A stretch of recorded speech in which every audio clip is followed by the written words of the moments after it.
네, 안녕하세요. 오늘 지금 출근길인데 그 오토파일럿 할 때 그 페달 및 스티어링 설정을 이렇게 컴포트로 하고 오토파일럿을 쓰면은 더 부드럽다는 얘기가 있어서 한번 테스트를 해보고 있습니다. 물론 그 전에도 부드럽긴 했는데 저속일 때 이게 급가속을 하거나 급정거를 하는 부분이 있는데 이거를 이제 컴포트로 했을 때 좀 나아지는 게 있는지 이제 한번 확인을 하려고 지금 제가 설정을 컴포트로 바꿔가지고 오토파일럿으로 가고 있습니다. 이제 페달을 이제 밟았을 때 즉각적인 반응이 나오게 하려면은 보통 전기차는 표준 설정으로 많이 다니잖아요. 이런 거 끼워주는 거는 이제 1도 아니고, 이제 시속 10km 이하, 막 1km, 5km 막 이럴 때 급가속을 하면은 이제 아무래도 급정거를 할 가능성이 높잖아요. 이렇게 저속으로 갈 때는. 그래서 컴포트로 하면은 더 부드러운 오토파일럿 주행이 가능할 것 같아서 이 설정을 저도 듣고 어디서 그 커뮤니티 댓글에서 보고 해보고 있는 겁니다. 그냥 뭐 느낌만 그런 건지 아니면 실제로도 부드러워지는지 궁금하긴 하더라고요. 근데 지금 잠깐 느낀 건데 표준으로 했을 때보다 급정거는 잘 모르겠는데 이제 멈췄다가 출발할 때 급가속하는 느낌은 좀 부드러운 느낌이 들어요. 그러니까 저는 오토파일럿이면은 이 페달 및 스티어링 설정이 어차피 오토로 하니까 상관없을 것 같았는데 약간 영향이 있는 것처럼 느껴집니다. 원래 이렇게 10km 이하일 때 가다서다 반복하면은 약간 상남자 스타일로 운전을 했었거든요. 근데 지금 엄청 느리게 가잖아요. 지금 뭐 제가 빨리 가고 싶어도 빨리 갈 수 없는 그런 이제 출퇴근 시간에 막히는 길인데, 동부간선도로예요. 자동차 전용도로. 시내 주행은 이거보다 더 심하겠죠. 그 신호 대기 받고 서 있어야 되니까. 여기 신호 대기가 없지만 그래도 엄청 막힙니다. 아침에는 뭐 코로나 풀리고 나서 더 막히는 것 같아요. 코로나 풀리기 전에는 이 정도까지는 아니었는데 다시 예전으로 되돌아가는 느낌입니다. 어쨌거나 그냥 이번에는 뭐 그렇게 길게 진짜 안 찍으려고요. 한 10분 안에 끝낼 건데, 어쨌거나 지금 잠깐 느낀 거지만 10km 이하에서도 많이 부드럽습니다. 만약에 오토파일럿 위주로 주행하시는 분들이라면 컴포트 설정으로 하고 다니시는 게 더 좋을 것 같아요. 직접 운전하시는 분들은 표준으로 하고 다니시는 게 좋죠. 뭐 지금 급정거를 하긴 했지만 전처럼 확 쓰는 느낌은 아니에요. 지금 뒤에 앰뷸런스가 와가지고 제가 오토파일럿 잠깐 끌게요. 양보해줘야 돼요. 앞에 사고가 났나봐요. 다시 오토파일럿을 지금 다시 켜겠습니다. 지금 2줄 상태고 파란 아이콘이 있으면 오토파일럿 상태예요. 지금 뭐 10km, 15km 이상 넘어갔을 때는 표준이든 컴포트든 상관없어요. 그때는 다 부드럽고 그렇습니다. 근데 앞에 차 번호가 되게 불길하게 4444인데요. 이거는 좀 되게 좋은 번호긴 한데 제 앞에 있으니까 별로 기분이 썩 좋진 않네요. 뭔가 되게 4444 번호의 차를 타고 계신 거 보니까 뭔가 특별하신 분이거나 운이 좋은 분이거나 둘 중 하나겠죠. 그래서 오늘 가는 길에 로또나 한번 사봐야겠습니다. 이 영상을 여기까지 보신 분들은 로또 한번 사보세요. 앞에 번호 4444인데 77717이었으면 더 좋았겠지만 지금 엄청 막히죠. 계속 10km 이하로 갑니다. 그냥 뭐 걸어가는 게 더 빠를 것 같아요. 근데 더 타보니까 확실히 표준일 때보다 그 오토파일럿인데도 컴포트면은 표준일 때보다 부드럽습니다. 물론 가다 서다 운전 못하는 느낌이 있어요. 운전 못하는 느낌은 있는데 그래도 표준일 때보다는 훨씬 안락한 느낌이에요. 만약에 출퇴근길에 오토파일럿으로 많이 가시는 분들이면 물론 가다 서다 이게 덜컹덜컹하는 느낌은 여전히 있는데 컴포트일 때가 표준일 때보다는 훨씬 나은 것 같습니다. 이게 그 저속에서 오토파일럿이 되게 잘 못한다고 생각해서 오토파일럿 잘 안 쓰는 분도 계실 거잖아요. 그런 분들도 한번 컴포트를 놓고 오토파일럿으로 한번 해보세요. 괜찮은 것 같습니다. 이제 영상은 오늘은 정말 짧게 여기까지만 찍을게요. 왜냐면 지난번 영상이 버전이 몇 쳤더라? 지난번 영상 버전이 2022 12.3.2 버전이거든요. 이 이후로 업데이트는 안 됐어요. 그러니까 더 최신 버전의 그 업데이트들은 있지만 한국에서 업데이트할 수 있는 건 지금이 가장 최신이고 아마 조만간 13.3이 나올 거라고 하더라고요. 뭐 리콜 때문에 아마 나올 것 같아요. 근데 지금은 아직 안 나왔으니까 기존 영상이랑 달라진 거라고는 이제 컴포트를 해놓고 오토파일럿을 하는 거 정도, 그 정도거든요. 아무튼 이 페달 및 스티어링 설정을 컴포트를 했다는 거.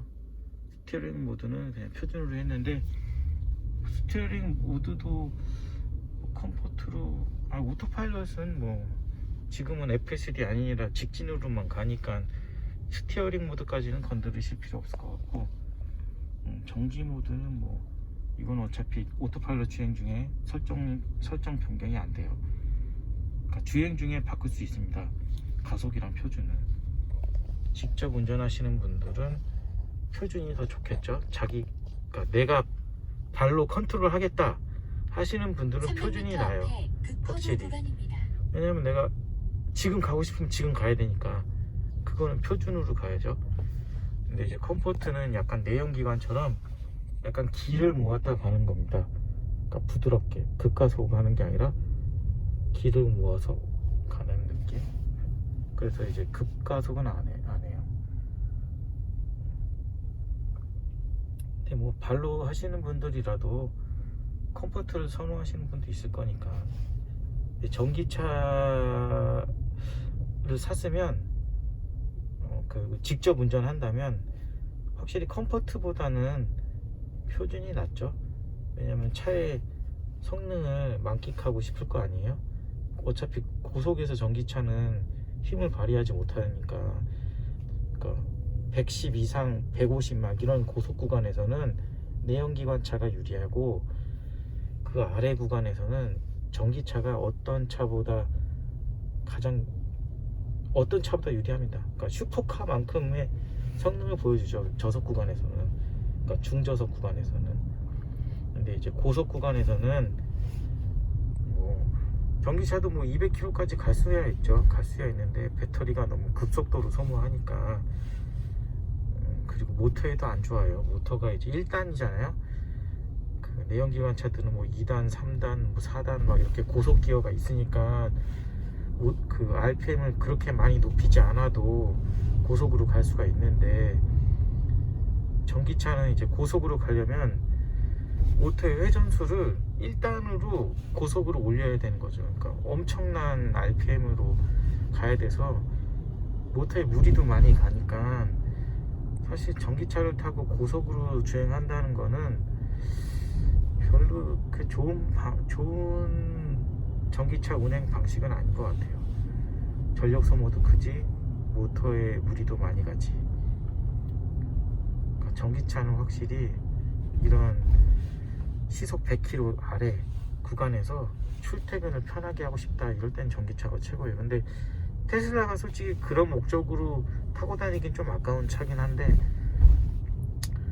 저는 뭐 어쩔 수가 없어요. 차가 항상 이렇게 막히기 때문에 빨리 가고 싶어도 빨리 갈 수 없고, 그리고 뭐 이 차가 퍼포먼스도 아니고, 퍼포먼스는 막 1억 넘는 차잖아요.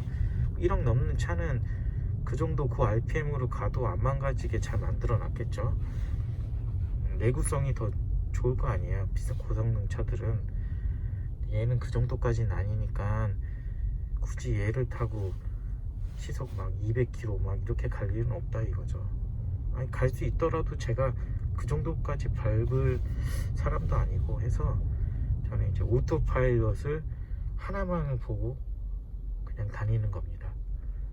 근데 저는 지금 아주 상당히 만족을 하고 있는 거죠.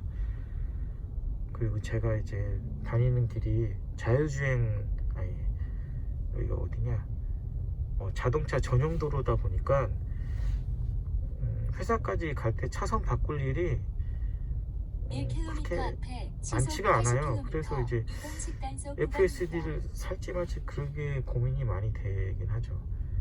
만약에 여기가 고속도로였다면은 차가 안 막히니까 앞에 화물차가 있으면은 차선을 바꿀 일이 많이 생기잖아요. 그때는 FSD가 되게 유용하고, 이제 고속도로 구간에서 이제 시내 구간으로 빠져나갈 때 NOA 기능 통해 가지고 자동으로 차선 변경해서 빠져나가고 이런 거 있으면 되게 편하고 좋은데, 이 자동차 전용 구간은, 전용 도로는 막히면 다 같이 막히니까 차선을 바꿀 일도 안 생겨요. 900m 앞에 시속 제가 80km 다니는 차선이 막히면 양옆도 같이 막히는 상태라 차선을 변경하는 의미가 되게 없는 거죠. 그렇지만 FSD는 사고 싶어요. 사고 싶은데 이게 자꾸 쓸데없는 데 돈 쓰는 거 아닌가 라는 생각이 자꾸 들어가지고, 지금 제가 주어진 조건 하에서는 왠지 쓸데없는 낭비가 아닐까 라는 생각이 드는 거죠. 제가 차 말고도 다른 거 요즘 세차에 관심이 있어 가지고 세차용품도 사고, 차박도 한번 해보려고 차박용품도 사고 막 이것저것 샀는데, 사놓고 이게 잘 안 쓰고 있으니까 약간 돈 낭비한 느낌이 살짝 있습니다. 그래가지고 FSD 구매 약간 조심스러워요. 지금은 또 사놓고 안 쓸까봐. 만약에 FSD가 신호등을 받을 수 있다 하면은 이제 집에 갈 때 그 신호 대기 받고 이럴 때 편하게 갈 수 있으니까 살 명분이 좀 더 있거든요. 근데 아직 안 되니까 이게 언제 될지도 모르겠고, 아마 올해 8월 19일 테슬라 AI 데이가 8월 19일이라고 하더라고요. 뭔가 그때에 맞춰가지고 오토파일럿이 뭔가 더 전 세계적으로 기능을 제한을 푼다, 뭐 이런 가능성을 보고도 살 수는 있겠지만 그거를 마음대로 풀 수는 또 없을 것 같고, 왜냐면 각 나라마다 법이 있으니까 도로교통법 같은 거에 위배되면 또 어느 나라는 해제돼도 어느 나라는 해제 안 되고 그럴 수가 있는데, 우리나라는 왠지 해제가 안 될 가능성이 더 큰 그런 나라 같잖아요. 좀 다른 나라의, 그러니까 선진국만큼의 민주주의가 이제 성숙한 나라는 아닌 것 같아요, 아직은. 왜냐면 조작도 많고 막 그러니까. 그래서 아직은 고민 중입니다. 제가 돈이 좀 여유가 더 있었다면 아무 생각 없이 샀겠죠. 왜냐면 사면 일단 더 좋은 건 확실하니까 그냥 살지 말지 고민만 계속 하고 있습니다. 요즘에 드론 이런 것도 사고 싶고 막 그래가지고, FSD 안 사면은 세차 도구도 사고 싶은 거 사고, 드론도 살 수 있고, 핸드폰도 바꿀 수 있고 뭐 그러잖아요. 1000만원 정도면 1000만원 정도 가지고 할 수 있는 게 많으니까. 그래가지고 약간 고민 중이에요. 세차 도구도 사실 지금 제가 사놓은 것만 가지고 세차를 해도 세차하는데 솔직히 아무 문제는 없거든요. 세차를 제가 좀 자주 하는 편이어가지고 그렇게 비싼 코팅제나 비싼 카샴푸를 쓸 필요까지는 없어요. 왜냐면 뭐 한 달에 한 번 이상은 꼭 세차를 하니까 뭐 싼 걸로 써도 깨끗하게 차를 닦을 수 있거든요. 그리고 왁스는 지속력이 약해도 자주 발라주니까 항상 코팅이 돼 있는 상태를 유지할 수 있고, 그래서 왁스도 사실 좋은 거 쓸 필요 없는데, 좋은 왁스가 이제 코팅이 더 쨍쨍하니까 발라는 보고 싶은 거죠. 그러니까 의미는 없는데 더 반짝반짝이는 차를, 그러니까 더 반짝반짝이었을 때 이제 세차했을 때 성취감이 좀 더 있으니까 200m 앞에 급커브 구간입니다. 세차 도구로 이제 좀 비싼 왁스도 한번 사서 써보고 싶고 뭐 그래가지고, 아무튼 지금 사고 싶은 게 몇 개 더 있다 보니까 돈을 이제 FSD를 살지, 안 사면은 다 할 수 있거든요. 근데 FSD도 갖고 싶고 그것도 하고 싶고 다 하고 싶다 보니까 그래서 주식이랑 암호화폐를 샀어요. 돈 불려보려고. 근데 이제 불진 않고 더 줄어들어 있는 상태긴 한데, 그렇게 큰 금액은 아니어서 솔직히 뭐 의미는 없긴 하지만 어쨌거나 돈이 약간 더 줄어있는 상태입니다. 뭐 몇십만 원이든 몇백만 원이든 약간 줄어있는 상태라 결국엔 다 못 사게 됐습니다. 살 수 있으면 살 수 있죠. 아직 남아는 있으니까. 지금 뭐 손절하고 나오고 FSD 안 사면 뭐 드론도 사고 세차 도구도 사고 막 다 할 수 있죠. 2km 앞 잠실대교 영동대교 방면. 또 쓸데없는 말 하면서 15분이 넘어갔는데, 막히는 도로에 2km 이후 잠실대교 자율주행, 영동대교 반자율주행, 방면 오토파일럿 왼쪽 도로입니다. 굉장히 잘 됩니다. 사실 이 정도 막히는 구간에서 이 정도 속도로 지금 이렇게 잡담하면서 가고 있잖아요. 저는 편집 안 하잖아요. 영상도 뭐 배워서 하면 하겠지만, 사실 그 배워서 배운다는 것 자체도 귀찮고, 배워가지고 편집을 하는 것도 귀찮고, 할 줄 알아도 사실 간단한 편집은 할 줄 알아요. 그 앱으로. 요즘 앱 되게 쉽게 잘 나와 있더라고요. 근데 이제 편집해가지고 이렇게 계속 확인해가지고 올리고 그러려면은 또 영상을 제가 한번 처음부터 끝까지 봐야 되잖아요. 시간이 많이 걸릴 것 같더라고요. 그 유튜브 하시는 분들은 되게 대단한 것 같아요.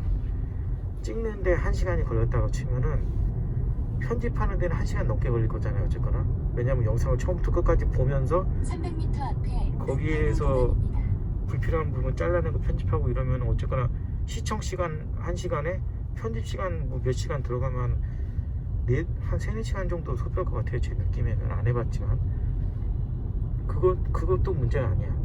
편집을 다 해서 업로드하는 시간도 있지. 물론 영상을 많이 편집해가지고 저처럼 이렇게 쓸데없이 긴 영상이 아니라 막 5분 내외짜리 영상은 그냥 금방 올라가겠지만, 뭐 편집했어도 길이가 영상 컨텐츠 길이가 긴 영상들은 용량도 크니까 업로드하는데 시간도 오래 걸리잖아요. 업로드한 거를 또 봐야 될 거 아니에요. 검수를 해야 되니까. 최종적으로 찍어서 편집해서 업로드하고 검수하는 시간까지 다 하면은 그냥 하루가 다 갈 것 같아요. 그러니까 저는 이제 그렇게까지는 못할 것 같아요. 그러니까 저는 핸드폰으로 이렇게 찍고 바로 업로드하고 끝. 제가 올린 거 제가 직접 한번 보려고 해봤거든요. 근데 솔직히 제가 올린 건데 저도 다 못 보겠어요. 너무 길더라고요.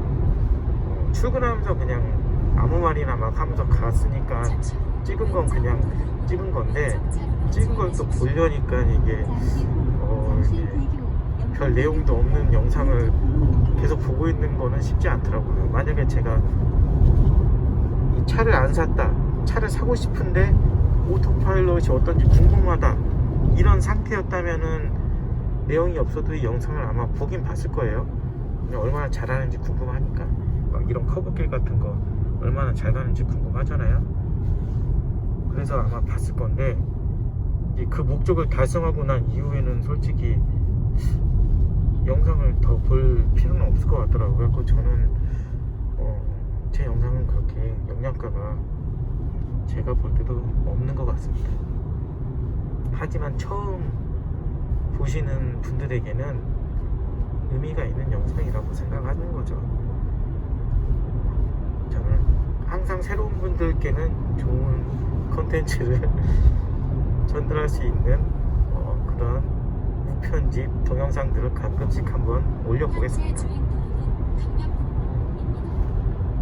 뭐 심심해서 올리는 것도 있고, 혼자 이렇게 출퇴근 시간이 길면은 심심해요. 옛날에는 컬투쇼 들으면서 다녔는데 요즘은 잘 안 듣게 되더라고요. 예전같이. 요즘은 그냥 음악만 틀어놓고 가니까 많이 심심해요. 그래서 이렇게 영상을 찍기 시작했습니다. 제가 출퇴근할 때 유일하게 FSD 펌프가 가장 크게 오는 구간이 여기에요. 여기 몇 차선이야? 1차선, 2차선, 3, 4, 5, 5차선 도로인데 제가 저 1차선으로 가야 돼요. 근데 제가 5차선에 있잖아요 지금. 이때 FSD가 가장 필요한 순간이죠. 근데 이때 말고는 FSD가 필요한 순간이 거의 없어요. 제 차는, 제가 다니는 경로에서는.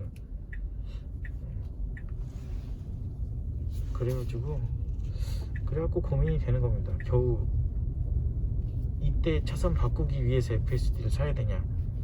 요즘 재택이라 매일 출근하는 것도 아니니까, 매일 출근했다면 적어도 일주일에 5번 이상은 FSD의 자동 차선 변경을 최소한 매일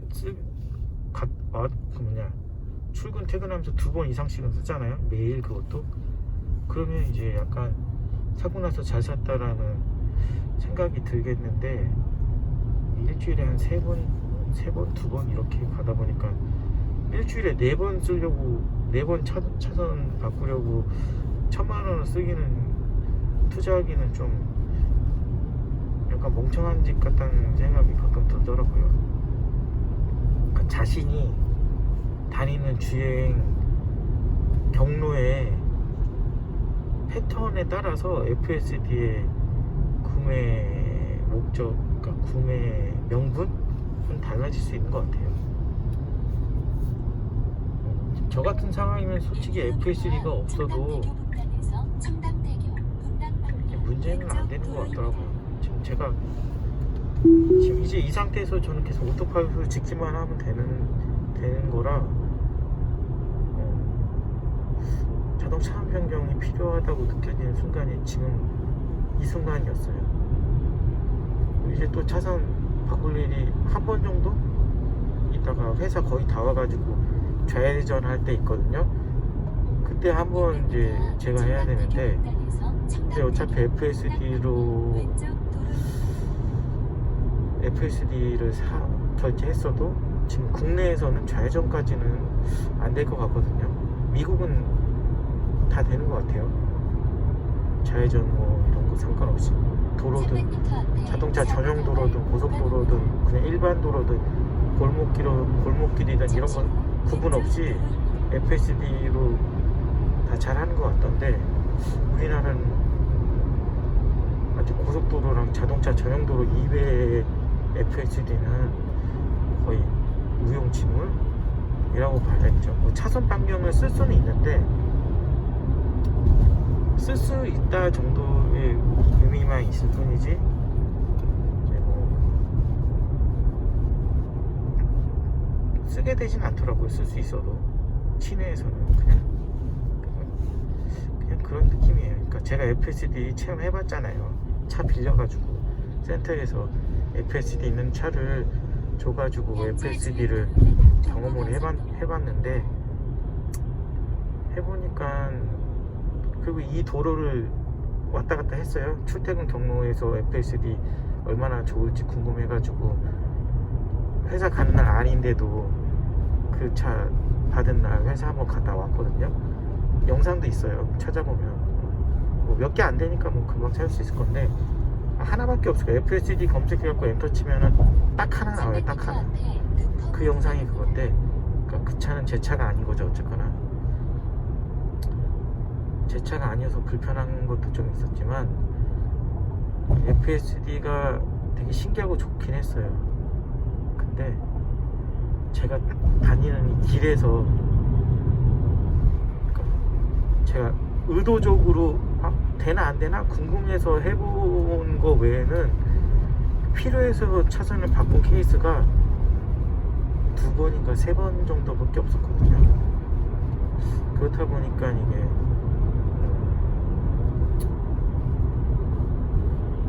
FSD 안 사도 나는 아무 상관없는 거 아닐까?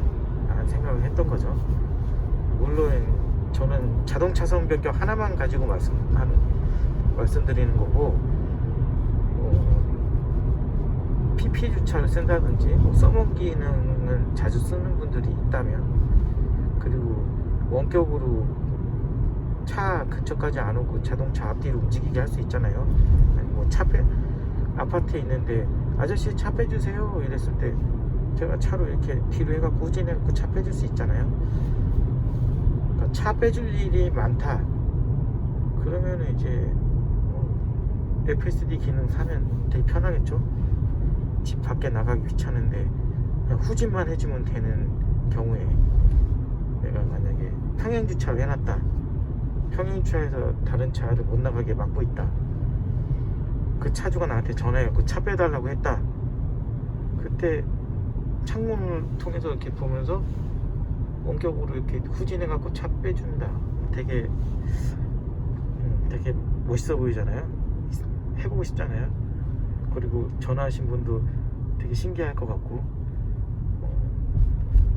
근데 저는 그런 일이 잘 안 생겨요. 왜냐면 저는 새 차를 좀 관심이 있다 보니까 되도록이면은 실내 지하 주차장에 주차를 해놓는 편이라서 실외에 주차는 잘 안 합니다.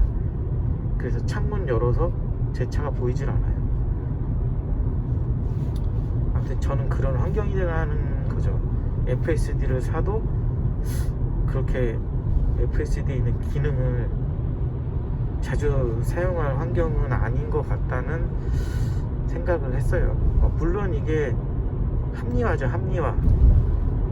FSD를 사지 않기 위한 합리화를 하고 있는 거예요. 그러니까 FSD를 살 명분들을 지금 하나씩 제거하고 있는 겁니다.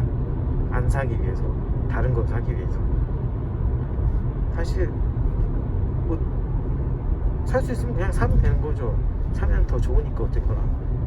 제가 살 환경이 아니라도 뭐 타고 다니다 보면 쓸 일은 반드시 있고 그때 쓰면 되는 거니까, 뭐 1년에 한 번 써도 쓸 때 좋으면 좋은 거잖아요. 그러니까 이게 사면 좋은 건데,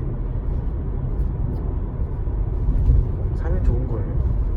사고 싶어요. 근데 다른 것도 사고 싶고 그래가지고 이게 살 시기를 좀 늦추고 싶은 건데, 늦추면 또 가격이 오를 가능성이 있으니까 FSD 가격이 계속 올라가잖아요.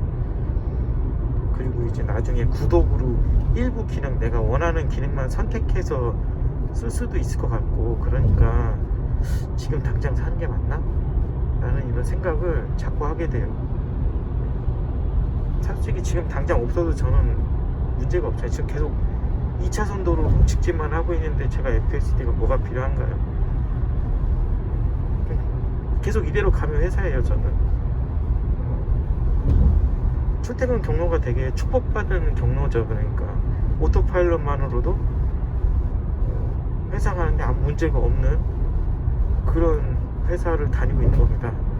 회사가 되게 좋은 위치에 있는 거죠. 집이랑 회사가. 그리고 집에서 동부간선도로 진입할 때까지 5분도 안 걸려요. 그러니까 동부간선도로랑 집이랑 되게 가까워요. 그러니까 저는 신호대기를 받으면서 다닐 일이 거의 없는 거예요. 그러니까 출퇴근을 제일 많이 하니까. 물론 뭐 놀러 가거나 그럴 때는 FSD가 좋은데, 저는 사실 주말에 어디 잘 안 돌아다니거든요. 주말에 집에 있는 거 좋아해서 거의 집에 있어요. 저는 차를 많이 몰아요. 1년에 2만 킬로 이상 모는데 그 2만 킬로의 대부분이 출퇴근 거리거든요. 왕복 매일 80킬로 이상 왕복하니까 그 1년 정도 지나면 2만 킬로 정도 돼요. 시속 80km. 그리고 가끔 뭐 주말에 가끔 어디 가긴 가죠. 모임이 있다거나 뭐 결혼식이 있다거나. 요즘은 이제 나이 드니까 결혼식도 거의 없어졌는데 뭐 돌잔치를 한다거나 뭐 이런 이제 행사 같은 거 있을 때 그 차를 끌고 가는 거죠. 더 어렸을 때는 예비군훈련 갈 때 차 갖고 가고 뭐 그랬을 때. 지금 만약에 예비군훈련 전기차 갖고 가면 진짜 좋을 것 같아요. 거기서 차박할 수 있잖아요. 쉴 때. 전에 차는 뭐 쉴 때 그냥 차 안에 들어가서 에어컨 틀어놓고 누워갖고 과자 먹으면서 잠깐 쉬고 그랬는데, 만약에 전기차였다면 더 좋았겠죠. 그때 예비군훈련 갈 때 전기차 갖고 가면 진짜 좋을 것 같아요. 예비훈련 대기 시간이 길잖아요. 그리고 이제 쉬는 시간도 좀 많이 주고, 뭐 요즘은 어떤지 모르겠지만 어디 쉬고 오세요 이러면 쉴 데 없으니까 그냥 땡볕에 계속 앉아 있는 거예요. 그냥 1시간이고 2시간이고 계속 기다림의 연속이죠. 훈련 사이사이 중간중간. 300m 앞에 그때마다 이제 차 가지고 온 사람들은 이제 차 안에서 쉬거든요. 물론 차 없는 사람들은 그것 때문에 차 산 사람도 아마 있을 거예요. 저도 그랬거든요. 처음에 예비훈련 갔는데 나는 땡볕에 앉아고 쭈그리고 앉아있고 막 핸드폰도 압수해가지고 할 것도 없고 막 죽겠는데, 다른 사람들은 차 안에 들어가서 편히 쉬다 오고 그런 거 보니까 되게 부러웠어요. 그래가지고 제가 그때 면허를 따가지고 차를 산 거 아닙니까? 생각해보니까 차 산 이유 중에 상당히 큰 부분을 차지했던 것 같아요. 예비훈련 때 쉬고 싶어가지고 편하게. 그때는 이제 예비훈련 1년에 한 번씩 매년 갔으니까 매년에 꼭 나도 차 안에서 쉬어야지 막 이런 생각이 100%를 차지하진 않았지만 상당히 결정적인 이유 중에 하나가 됐던 것 같습니다. 그리고 그 후에 예비군 편하게 잘 다녀왔죠. 차 끌고 가서 주차도 공짜고 그러니까. 물론 일찍 가야 돼요. 가가지고 차 안에서 쉬고 PX 가서 먹을 거 잔뜩 사가지고 이제 차 안에 들고 들어가가지고 핸드폰 차에 놓고 오면은 안 내도 되잖아요. 차에서 핸드폰 놓고 와가지고 차에서 이제 영상 보고, PMP 옛날에는 뭐 PMP나 뭐 그런 동영상 보는 기기들이 있었거든요. PMP는 그때 없었나? 그런 거 차 안에 놓고 이제 막 영상 돌려보면서 과자 먹으면서 되게 예비훈련을 즐겁게 했던 기억이 있습니다. 일 안 하니까 더 좋더라고요. 일 안 하면서 누웠고 쉬면서 그러고 있으니까 되게 좋더라고요. 아무튼 요즘에 세대들은 전기차가 있으면 예비훈련 갈 때 되게 좋을 것 같아요. 아마 지금 그렇게 이미 하고 계신 분이 있겠죠. 그럼 집이 잘 사신다거나 부모님 차가 테슬라라거나 그러면 이제 예비훈련은 테슬라 끌고 가가지고 차박하면서 이제 편히 쉬다가 오겠죠. 제가 또 이제 10분만 찍는다고 그랬는데 또 30분이 넘어갔는데, 지금 그 30분 동안 저는 계속 오토파일럿으로 온 겁니다. 오토파일럿이 이 정도예요. 자율주행 정말 이게 신세계입니다. 저는 이제 매일 쓰니까 이게 신기하진 않은데, 처음 경험하시면은 아니 이렇게까지 갈 수 있다고 라는 생각을 하게 돼요. 되게 안정적이잖아요. 지금 안 막히는 데서는 진짜, 안 막히는 도로에서는 저보다 운전 잘해요. 지금 막히는 도로에서는 제가 훨씬 잘하는데, 근데 아까 막히는 도로에서도 컴포트로 했을 때 되게 부드럽게 잘한다 이거죠. 그러니까 제가 더 잘하지만 얘한테 맡기게 되는 거죠. 더 맡길 수 있게 된 거죠. 컴포트로 했을 때는 막혀도 그냥 오토파일럿을 해도 되겠다 라는 생각을 하게 됐습니다. 오늘. 그 전에 그냥 제가 직접 해야지라는 생각이 더 컸는데 컴포트 설정으로 해놓으니까 확실히 낫네요.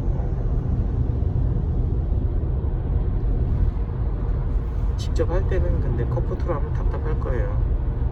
1km 앞에 직접 한다는 시속 거는 80km 내가 저 앞차를 추월하겠다는 의지가 있는 거고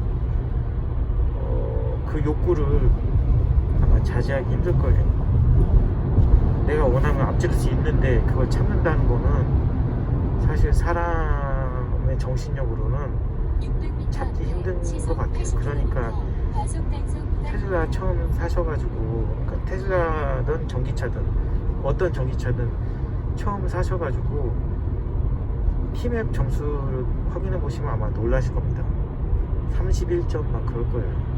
그 전에 100점 나오셨던 분들도. 저도 그랬거든요. 알고 보니까 제가 계속 차를 추월하면서 가고 있더라고요. 제가 하니까 발 컨트롤해서 전비 좋게 가야지 라는 생각을 가지고 몰았음에도 불구하고 앞차가 답답하게 가면은 전비 주행해도 안 좋거든요. 내가 이제 브레이크 밟으면 안 되는데 교통 흐름 끊기지 않게 유지하면서 속도 줄이지 않고 최대한 관성으로 가야 되는데 앞에 차가 안 가고 있잖아요. 그럼 무조건 추월하게 돼요. 전비를 올리기 위해서라도. 그러면은 티맵으로 무조건 과속으로 걸립니다. 그러니까 몇 초 이내에 시속 15km 이상 그 속도를 올리면 과속 한 번으로 이제 간주되거든요. 근데 전기차는 시속 10km, 15km 올라가는 게 너무 순식간이어가지고 이게 발 컨트롤로 서서히 올린다는 거는 사실 쉽지가 않아요. 쉽지가 않더라고요. 해보니까 할 수는 있는데 이게 인내심이 상당한 인내심이 필요합니다. 정말 천천히 밟아야 되거든요. 악셀을. 깃털 악셀링을 할 줄 아는 사람이어야 돼요. 안 그러면은 시속 15km를 그 가속하기 위해서 왼쪽 차선을 이용하십시오. 되게 엄청난 그 힘 조절을 통해서 아주 살짝 밟아야 되는 거예요. 근데 이제 깃털 악셀링을 못 하시는 분들은 그게 안 되죠. 밟는 순간 그냥 시속 10km로 가고 있었다. 악셀 밟는 순간 그냥 시속 40km 되는 거예요. 50km 되고 순식간에 그거를 시속 10km에서 시속 25km로 올리는 거를 발로 한다. 생각보다 쉽지 않습니다. 저는 할 수 있어요. 저는 연습을 했거든요. 할 수 있는데도 하기 싫어요. 그리고 티맵 점수를 올리려면 무조건 오토파일럿으로 주행을 해야지. 오토파일럿은 그게 되거든요. 그러니까 가속을 할 수 있어도 과속으로 가속을 하지 않아요. 가속을 하는데 천천히 가속해요. 물론 느낌에 내가 하는 게 아니라 더 빨리 가속하는 것 같은 느낌을 받는데 티맵을 확인해 보면 100점이에요. 티맵이 점수가, 운전 점수가. 그러니까 뭐 오토파일럿을 쓰신다 하시는 분들은 컴포트 설정으로 한번 해보세요. 그리고 오토파일럿을 안 쓰신다 하시는 분들도 한번 컴포트 해보세요. 뭐 답답해서 다시 표준으로 하실 테지만 컴포트로 하면은 생각보다 컴포트로 했을 때 저는 전비가 안 좋을 줄 알았는데 컴포트로 해도 전비가 나쁘지가 않아요. 지금 보시면은 지금 컴포트로 했는데 111 나오잖아요. 전에는 80도 나오고 90도 나오고 그랬는데 요즘 제가 에어컨도 세게 틀고 막 그래가지고 잠시 후 평균 전비가 좀 떨어졌어요. 왼쪽 차선을 이용하십시오. 평균 전비가 많이 떨어졌어요. 전에 100 아래였는데 120으로 올라가고 있습니다. 귀찮으니까 제가 밟고 싶을 때 막 밟고 그러다 보니까 전비가 많이 올라갔죠. 지금 컴포트로 오토파일럿으로 왔을 때 지금 제가 33km 정도 왔어요. 110 정도 나온 겁니다. 나쁘지는 않죠. 물론 저속으로 가면은 원래 이거보다 더 잘 나와야 돼요. 고속으로 갔다 막 시속 100km를 오토파일럿으로 갔다 그랬을 때는 이 정도 전비가 절대 나올 수가 없어요. 고속으로 가면요 한 150 정도 130에서 150 정도 나온다고 보시면 돼요. 전비가 오토파일럿으로 가더라도 발 컨트롤을 하던 뭐 하던 소용없어요. 무조건 130에서 150은 나와요. 고속으로 주행하면. 제가 말했잖아요. 모터는 1단이기 때문에 고속으로 주행하면 RPM을 막 수만 RPM까지 올려야 되니까 그걸 계속 유지해야 되니까 발로 컨트롤해서 전비를 향상시키는 거는 거의 의미가 없어요. 뭐 회생제동 잠깐 해갖고 재충전하는 그런 건 좀 있을 수 있는데 솔직히 회생제동으로 찔끔 올려봤자 다시 그 RPM을 유지하기 위해서 다 써버립니다. RPM을 유지하는 것 자체가 전력 소모가 엄청나요. 그렇기 때문에 고속일 때 전기는 무조건 많이 먹어요. 근데 지금 저처럼 100km 아래 주행에서는 RPM이 그렇게 RPM을 유지하는데 전력 소모가 그렇게 크지가 않거든요. 근데 그 상황에서 회생 제동까지 쓰니까 가다서다 반복하면서 회생 제동으로 재충전까지 되니까 전비가 좋을 수밖에 없는 거죠. 그러니까 저속으로 갈수록 전비가 좋은 게 전기차예요. 사람들이 약간 착각하는 게 있는데 전기차가 무조건 전비가 좋다라고 착각하시면 안 됩니다. 빨리 가면은 전비가 안 좋아요. 모든 전기차가 다 그래요. 내가 고속도로에서 시속 100km 이상으로만 주행하시는 분이다. 그런 분들은 전비 같은 거 보고 사실 필요 없습니다. 그냥 배터리 용량이 큰 차를 사시면 돼요. 어차피 전비가 좋은 차든 나쁜 차든 고속으로 다니면은 전비는 무조건 150 이상 나온다고 보면 돼요. 아무리 가벼운 차라도 가벼운 차일수록 또 공기저항 때문에 속도가 줄어들고 막 그런 것도 있으니까 전비가 많이 들어요. 전력이 많이 먹어요. 전력을.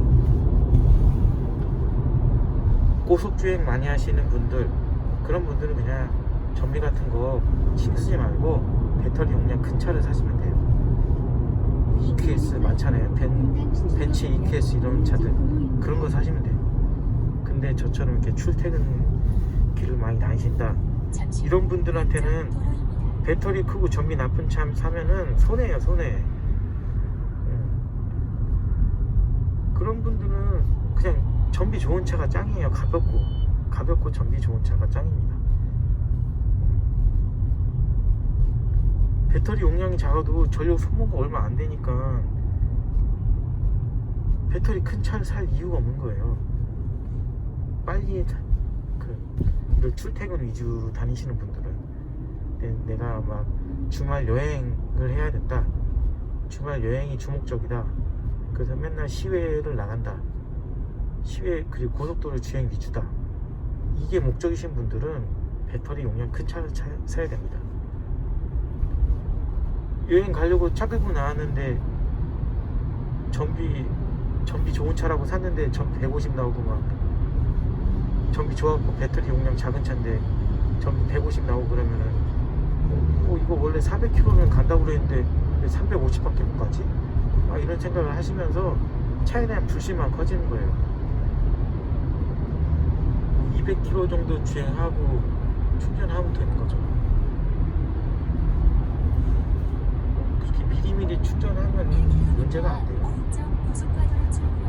미리미리 충전하면 문제는 안 되지만 사람이 이제 미리미리 충전하는 거는 이제 좀 계획적인 사람들이나 할 수 있는 거지 게으른 사람들한테는 또 이게 안 됩니다. 게으른 사람들은 용량 큰 배터리가 있는 차를 사야 돼요. 충전하는 것도 귀찮아 테니까. 다행히 전 그 정도는 아니기 때문에 계획적으로 충전하는 사람에 들어갑니다. 제 성향이 뭐 게으른 사람, 정상인 사람, 부지런한 사람 이렇게 나눈다면은 게으른 쪽에는 가까운데 그리고 충전하는 거에 대해서는 그래도 계획적인 편에 속하는 그런 바람직한 생활 패턴을 가지고 있는 그런 사람이에요. 아무튼 전비가 나쁘지 않아요. 잠시 후 컴포트라고 해도 오토파일럿이면은 컴포트거나 표준이거나 전비 차이는 크지 않다는 거 300m 제가 앞에 사고 확인했습니다. 나갈 구간입니다. 저는 그렇게 확인이 돼요. 다른 사람들은 저처럼 안 그럴 수도 있는데 제가 다니는 길에서는 500m 이렇습니다. 앞 주택공원 정자 3동 방면 좌회전입니다. 지금 여기가 이제 이어서 제가 160m 자동차 전용도로가 우회전입니다. 끝났으니까 이제 제가 계속 해야 돼요. 그래가지고 영상은 이제 여기까지만 찍을게요. 컴포트 주행 좋습니다. 오토파일럿에서 스티어링 모드 컴포트 피라믹 스티어링 설정 컴포트로 하면 오토파일럿 주행 질감이 더 향상됩니다. 제가 예전에 오토파일럿이 많이 부드러워졌네요 라고 느껴서 올린 영상이 있는데 생각해보니까 그때 컴포트로 했던 것 같아요. 그러니까 업데이트 할 때마다 오토파일럿이 좋아졌던 게 아니었을 수도 있습니다. 제가 착각한 걸 수도 있어요. 그때 제가 컴포트를 해놨었을 수도 있어요. 그때는 제가 그걸 인지를 못하고 그냥 타고 다니니까 업데이트 해갖고 좋아졌나? 정자 3동 라고 생각을 했었던 것 같은데 이어서 지금처럼 제가 이제 160m 의도적으로 우회전입니다. 설정을 이걸로 하고 주행을 하다 보니까 느껴져요. 컴포트를 했을 때 전방에 오토파일럿이 어린이 보호구역입니다. 제한 속도를 괜찮다는 거를 준수하십시오. 느껴집니다. 잠시 후 좌회전입니다. 이어서 160m 영상은 이제 우회전입니다. 그만 찍을게요. 전방에 어린이 보호구역입니다. 잠시 후 오토파일럿일 때 제한 속도를 준수하십시오. 컴포트 설정 추천합니다. 네.